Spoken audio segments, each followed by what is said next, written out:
They dropped all cadets on a Class 3 death world. The human called it spring break.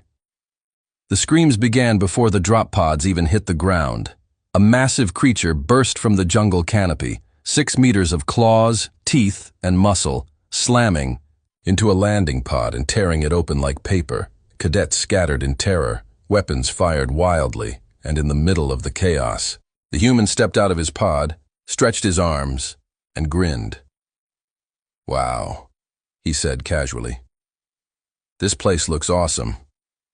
The Galactic War Academy had one final test. Survival on a hostile world.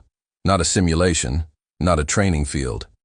A real planet, classified as a Class 3 death world. Extreme weather, hyper-aggressive predators, toxic plants. Gravity slightly higher than standard. Only cadets capable of surviving would graduate. Most species feared this test. Today, 200 cadets from across the galaxy were being dropped onto the surface, among them one human cadet, Marcus Hale.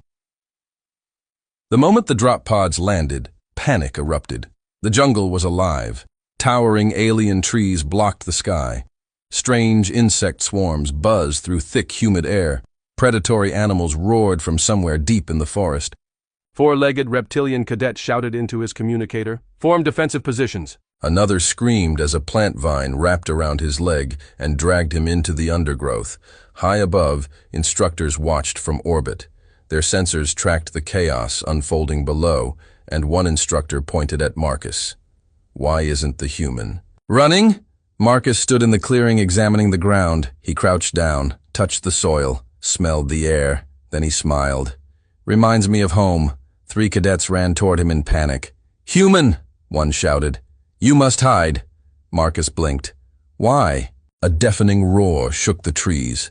The predator that had attacked the first pod burst into the clearing, 6 glowing eyes, teeth like knives, massive claws capable of shredding armor. The alien cadets froze in terror. Marcus simply looked at it. Then, he picked up a stick. From orbit, the instructors leaned closer to their monitors. "What is the human doing?" The creature charged. Marcus stepped sideways. The predator slammed into a tree trunk. Before it could recover, Marcus swung the stick straight into one of its eyes. The beast shrieked and stumbled backward. Marcus grabbed a rock and hurled it with surprising force. The stone struck the creature's skull with a sickening crack. The predator collapsed, dead. The alien cadets stared in shock. Marcus shrugged. Big cat rules. Hours passed. Most cadets struggled. Some hid in caves. Others tried to build shelters.